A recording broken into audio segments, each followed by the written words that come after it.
Welcome to Heartline Letters, where the night feels a little less lonely, and the stories we share remind us how connected we really are. Tonight, I have a letter from one of you, an anonymous listener.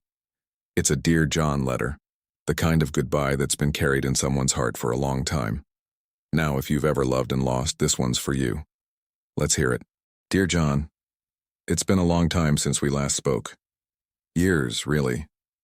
And I doubt you ever expected to hear from me again, but here I am. Writing this letter you'll probably never read. Do you remember that first autumn we spent together? The way the leaves turned the park into a sea of gold and red. We spent hours walking, kicking up piles of leaves like kids, even though we were late for dinner with your parents. You laughed at the way I got embarrassed when your mom pointed out the leaves stuck in my hair, and later that night you told me I was the most beautiful mess you'd ever seen. Beautiful mess. I like that. Isn't it wild how little details like that stay with us? The seasons, the moments, even the embarrassing ones. They stick because they matter. Those early days with you felt like something out of a movie. I think we both believed we were unstoppable. But love doesn't always play by the rules, does it? You were always the planner, John. The one with a 5-year plan, a roadmap for the future. And me? I lived in the moment, more comfortable with chaos than calendars. At first it worked. We balanced each other. But somewhere along the way, the differences that drew us together started to pull us apart. That's a tough realization, isn't it? When you love someone, but your paths start to diverge. It's like watching a beautiful song go out of tune. I remember the night we ended things. It was raining. Of course it was raining. You said we wanted different things, and I tried to argue, but deep down I knew you were right. I still hear the sound of your voice sometimes. Not the words, just the sound, the way it cracked when you said you didn't want to hurt me. I didn't believe you then, but I do now. In the weeks that followed, I felt like I was unraveling. Everywhere I turned, there were reminders of you. Your favorite mug in my kitchen, that playlist we made for our road trips. Even the scent of pine from the candle you bought last Christmas.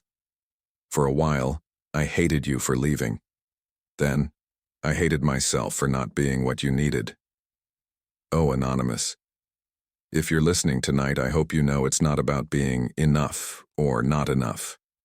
Sometimes love just has its own timeline, and it's not always the one we expect.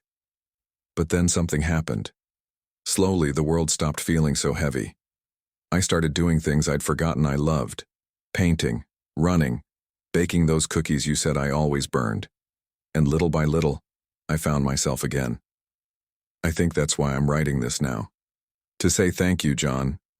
Thank you for the laughter, the lessons, and yes, even the heartbreak. Losing you taught me how to stand on my own. You'll always be a part of my story, but I've learned that I can write the next chapters myself. Wow, that's what I call courage. Finding gratitude in the hardest moments.